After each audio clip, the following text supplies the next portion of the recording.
بسم اللہ الرحمن الرحیم۔ السلام علیکم ورحمۃ اللہ وبرکاتہ۔ میں مفتی حکیم خواجہ محمد صہیب الرحمن روحانی علاج گاہ اینڈ ہجامہ سینٹر سے آپ کی خدمت اقدسہ میں ایک انمول وظیفہ لے کر حاضر ہوا ہوں۔ امید ہے میری پہلے والی ویڈیوز بھی آپ کو پسند آئی ہوں گی۔ تمام بہن بھائیوں کو ہمارے اس چینل اس پیج کے اندر خوش آمدید۔ الرحمن روحانی علاج گاہ میں اللہ کی مخلوق کی خدمت کی نیت سے وظائف دم اور تعویذات دیے جاتے ہیں۔ اگر آپ بھی کسی روحانی مسئلے کا شکار ہیں اور رہنمائی کے طلبگار ہیں تو ویڈیو سکرین کے اوپر آپ کو ہمارا نمبر نظر آ رہا ہوگا، فون پر بھی رہنمائی لے سکتے ہیں۔ جادو، جنات، نظر بد، شیطانی اثرات، میاں بیوی کے درمیان لڑائی، گھریلو لڑائی جھگڑے، کاروباری مسائل، جائیداد کے مسائل، اس کے علاوہ شوگر، یرکان، کینسر، بواسیر، بے اولادی، بے خوابی، ٹینشن، ڈپریشن وغیرہ کے لیے بھی دم وظائف اور تعویذات دیے جاتے ہیں۔ میں ویڈیو کے اندر آپ حضرات کے سامنے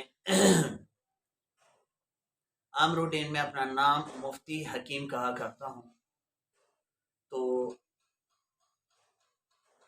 ایک بہن کی طرف سے ایک میسج موصول ہوا، انہوں نے کہا کہ آپ کیسے حکیم ہیں، نسخہ جات تو دیتے نہیں ہیں،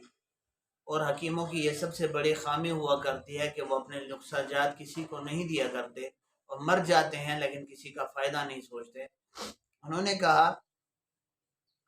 کہ کافی عرصہ پہلے میرے پیٹ میں رسولیاں تھیں، پھر میں نے ان کا آپریشن کروا لیا، پھر کچھ عرصے کے بعد محسوس ہوا کہ پیٹ کے اندر پانی کی تھیلیاں بنتی جا رہی ہیں، پھر کافی مقدار میں بڑھ گئیں تو ان کا بھی آپریٹ کرنا پڑا، اور اس کے علاوہ پھر بھی پانی کی تھیلیاں بنتی جا رہی ہیں۔ اب ہر مہینے مجھے مستقل طور پر ریگولر جو ہے نا میڈیسن لینی پڑتی ہیں، نہیں تو مجھے بہت سارے مسائل ہوتے ہیں، ڈیٹ کے بھی مسائل ہوتے ہیں، تکلیف الگ ہوتی ہے، بے پردگی الگ ہوتی ہے، تو میں بڑی پریشان ہوں۔ کوئی مجھے وظیفہ بھی بتا دیں، کوئی ایسے غذا بھی بتائیں جو میں کھاؤں تو میں ٹھیک ہو جاؤں۔ تو یہ ویڈیو اس بہن کے لیے بھی ہے اور اس جیسی کئی بہنوں کے لیے جو ان مسائل کا شکار ہیں۔ خواتین کے جنسی مسائل کہہ رہا ہوں، خواتین کے ہر وہ مسئلہ جو ان کے لیے پریشانی کا سبب ہو، خصوصاً رحم میں رسولیاں وغیرہ، اور اس کے علاوہ جو پانی کی تھیلیاں بن جاتی ہیں، یا ایسے جس طرح کے بھی مسائل ہوں، تو ان کے لیے یہ اکثیر اعظم نسخہ بھی پیش کروں گا، 2 نسخہ جات بتاؤں گا آپ حضرات کے لیے، اور ساتھ میں ایک وظیفہ بھی بتاؤں گا۔ انشاءاللہ اگر آپ نے پابندی کے ساتھ 1.5 مہینہ یہ نسخہ کھا لیے، نسخہ جات کھا لیے، اور 1.5 مہینہ ہی یہ وظیفہ پڑھ لیا، تو انشاءاللہ ثم انشاءاللہ اللہ کے فضل و کرم سے انشاءاللہ زندگی میں دوبارہ آپ کو اللہ رب العزت کبھی کسی کے سامنے بے پردہ نہیں فرمائیں گے۔ خصوصاً وہ بہنیں جو لکوری کے مرض میں مبتلا ہیں، اور خصوصاً وہ بہنیں جن کو کبھی ڈیٹ زیادہ ہو جاتی ہے، کبھی کم ہو جاتی ہے، یا تکلیف کی شدت ہوتی ہے، تو اس طرح کے جتنے بھی مسائل ہیں تو انشاءاللہ اللہ پاک خزانہ غیب سے ان کو شفا بھی عطا فرمائیں گے، ان کا حل کریں گے۔ نسخہ جات اور وظیفہ جات بتانے سے پہلے میں تمام دوستوں سے یہ التماس کروں گا کہ ہمارے اس چینل کو سبسکرائب کر لیں اور بیل آئیکن کو دبا دیں تاکہ ہماری نئے آنے والی ویڈیوز آپ کو پر وقت ملتی رہیں۔ جہاں تک بیماریوں کا تعلق ہے تو میں یہ سمجھتا ہوں کہ اللہ رب العزت نے بیماریاں 2 اقسام کی پیدا فرمائی ہیں۔ ایک بیماریاں وہ ہوتی ہیں جو اللہ کی طرف سے تنبیہ کرنے کے لیے آتی ہیں کہ یہ بندے سدھر جا، تیرے اعمال اور تیری حرکات اس قابل نہیں ہیں کہ تجھے میں اپنا بندہ بنا سکوں، تجھے میں اپنے گھر بلا سکوں، تجھے میں اپنے قریب کر سکوں۔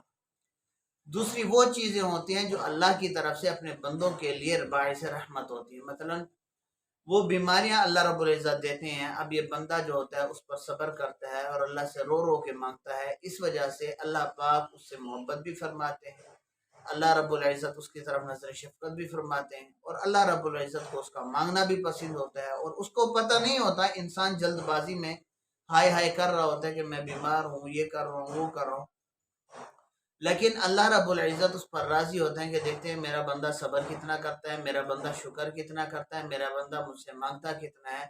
اور میرا بندہ اسی وجہ سے جب وہ اس کے آزمائش میں مبتلا ہوتا ہے تو اللہ رب العزت اس کے درجات بلند فرما رہے ہوتے ہیں، اس کے اوپر اپنی رحمت نازل فرما رہے ہوتے ہیں، اور یہ جو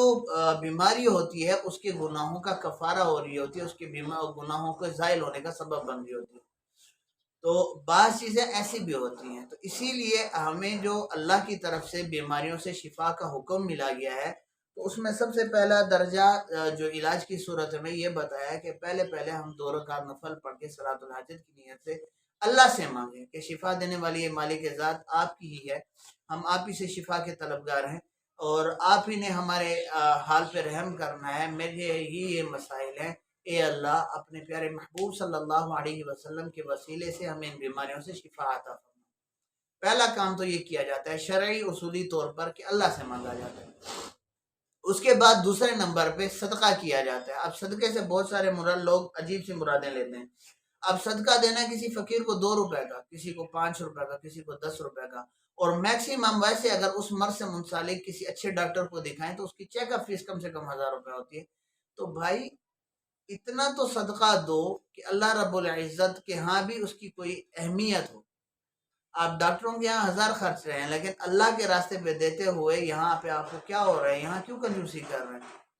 یہی صدقہ اللہ کے راستے میں دیتے ہوئے سمجھے ہمیں موت آ رہی ہوتی ہے، ہوٹل میں ویٹروں کو ٹپ دیتے ہوئے ہمیں کچھ نہیں ہوتا، کسی ناچ گانے والی محفل میں یہ پیسے اڑاتے ہوئے ہمیں کچھ نہیں ہوتا۔ تو بھائی صدقہ بھی اللہ کے راستے پر دینا ہے تو کما حقہ دینا چاہیے، جتنی اللہ نے آپ کو حیثیت دی ہے اس سے بڑھ کر دینا چاہیے، کیونکہ وہ اللہ کے راہ پہ آپ دے رہے ہیں، وہ کسی کو، وہ مالک کائنات ہیں، وہ بادشاہ ہیں، تو صدقہ دینا چاہیے۔ شریعت کا دوسرا حکم جو ہے صدقہ دینا چاہیے۔ اب تیسرا درجہ یہ ہوتا ہے کہ سنت کے نظریے سے پھر علاج کے لیے کسی ڈاکٹر کے پاس جایا جاتا ہے۔ بہرحال بات لمبی ہوتی جائے گی، میں نسخہ جات کی طرف آتا ہوں۔ آپ نے لے لینے ہیں بھائی 50 گرام مکئی، 50 گرام جوار، 50 گرام باجرہ، یہ تمام چیزیں آپ نے لے لینی ہے، 50 گرام، ان کو رات کو کسی کپ میں کسی پیالے میں ان کو بھگو کے رکھ دینا ہے، اور 50 گرام جو بھی لے لینی ہے، مکئی، باجرہ، جو اور جوار، یہ 4 چیزیں 50 گرام آپ نے لے لینی ہے، اور ان کو کسی چیز میں بھگو کے رکھ دینا ہے۔ صبح جب آپ دیکھیں گے تو ان میں اچھے خاصے گل چکے ہوں گے، نرم ہو چکے ہوں گے، کچھ بہتری آئی ہوگی، جیسے پہلے سخت ہوتے ہیں ویسے نہیں ہوں گے، تو آپ نے صبح ان کو شیک کر لینا ہے، گرائنڈر جوسر مشین کے اندر ڈال کے اچھے سے اچھے طریقے سے ان کو شیک کر لینا ہے۔ اب شیک کرنے کے بعد آپ نے اس کو چھان لینا ہے، چھاننے کے بعد اس کا جو رس نکلے گا، پانی ہوگا وہ نکلے، اس کے اندر آپ نے شہد مکس کرنا ہے، 1 چمچ، 2 چمچ، 3 چمچ، حسب ذائقہ میٹھا ہو جائے تو آپ نے اس کو نہار منہ پی لینا، فل پورا نہیں پینا، تھوڑا تھوڑا کر کے پینا، جتنا برداشت کر سکیں۔ آج مطلب 2 گھونٹ پی لیے، اور اس کے بعد کل 3 گھونٹ، پھر چوتھے دن پورا ہی پی لیں، تو یہ آپ نے اس ترتیب سے پینا ہے۔ اس کے بعد یہ تو ایک نسخہ ہو گیا آپ کے لیے، خصوصاً وہ خواتین، وہ بہنیں، وہ بیٹیاں جن کو لکوریاں کا مرض ختم نہ ہو رہا ہو، جن کی پانی کی تھیلیاں ختم نہ ہو رہی ہوں، جن بچیوں کا، بہنوں کے اندر رسولیاں بن جاتی ہوں، تو ان کے لیے اکسیر اعظم ہے، اور جن کی ڈیٹ وغیرہ سیٹ نہ ہوتی ہو، تکلیف کے ساتھ ہوتی ہو، تو ان کے لیے بہت ہی پیارا نسخہ ہے، لیکن اس کا کم سے کم استعمال 1.5 مہینہ کرنا ہے، مستقل اور پابندی کے ساتھ۔ یہ نسخہ ایسے استعمال نہیں کرنا، اس کے ساتھ ہی ایک اور قہوے کا پینا بہت ضروری ہے، بہت ہی زیادہ ضروری ہے، یہ بات دوبارہ میری سماعت فرما لیں، یہ قہوہ پینا بہت ہی زیادہ ضروری ہے۔ اس میں آپ نے لینا یہ ہے کہ 1.5 کپ پانی لینا ہے، اس میں 1 عدد بڑی الائچی، 1 عدد چھوٹی الائچی، چھوٹا سا ٹکڑا دار چینی کا، اور تھوڑا سا سبز پودینہ، کچھ پودینہ کر کے جو رکھتے ہیں وہ نہیں، سبز پودینہ، وہ آپ نے ڈال کے اس کو پکا لینا ہے، اور خوب پکانا ہے، اتنا پکانا ہے کہ 1.5 سے پونا سے 1 کپ پانی رہ جائے، اتنا ابالنا ہے، اس کو اتاریں، اور تھوڑے سے وقفے کے بعد اس کپ کو پینا لازمی ہے، ورنہ پہلے نسخہ اور دوسرے نسخے میں خاص خاطر خواہ فائدہ نہیں ہوگا۔ بہرحال یہ نسخہ آپ پئیں، اس کے آپ کی پیٹ کی چربی بھی گل جائے گی، آپ کا وزن بھی کم ہونا شروع ہو جائے گا، اور آپ سٹرونگ اور پاورفل بھی ہوں گے، اور آپ کی صحت میں بہتری بھی آئے گی۔ انشاءاللہ آپ 1.5 مہینہ یہ نسخہ جات استعمال کر کے دیکھیں تو انشاءاللہ بہت ہی نفع۔ یہ تو ہو گیا دنیاوی علاج۔ اب ہم ہیں اللہ والے بندے، تو اللہ کی طرف مخلوق کو اللہ سے جوڑنا ہے۔ اللہ کے پیارے محبوب صلی اللہ علیہ وسلم کا اس روئے زمین پر آنے کا مقصد کیا تھا؟ لوگوں کو لوگوں کی بندگی سے نکال کر اللہ کی بندگی کی طرف جوڑا ہے۔ تو ہم بھی کوشش کرتے ہیں کہ ہمارے بیانات سے، ہمارے مسائل سے لوگوں کی بندگی چھوڑ کر خالق سے مل جائیں، تو اسی لیے اللہ کے نام بھی آپ کو علاج کے لیے بتائیں گے۔ تو اللہ کے نام جو ہیں وہ 3 ہیں: الصبور، الشکور، الکریم۔ آپ نے ہر فرض نماز کے بعد اول و آخر 3 مرتبہ درود ابراہیمی اور 21 مرتبہ یہ پڑھ کے ہاتھوں پہ پھونک مار کے یہ پیٹ پہ پھیر لینا ہے، اور سارا دن بے تحاشا جس عورت کو، جس بہن کو، جس بیٹی کو یہ مسئلہ ہو، وہ سارا دن یہ اللہ کے 3 ناموں کا ورد جاری رکھے۔ انشاءاللہ ثم انشاءاللہ بہت زیادہ جلد شفا ملے گی۔ اللہ پاک ہم سب کا حامی و ناصر ہو اور دنیا جہاں کی خوشیاں خیر و عافیت سے عطا فرمائے۔ والسلام علیکم ورحمۃ اللہ وبرکاتہ۔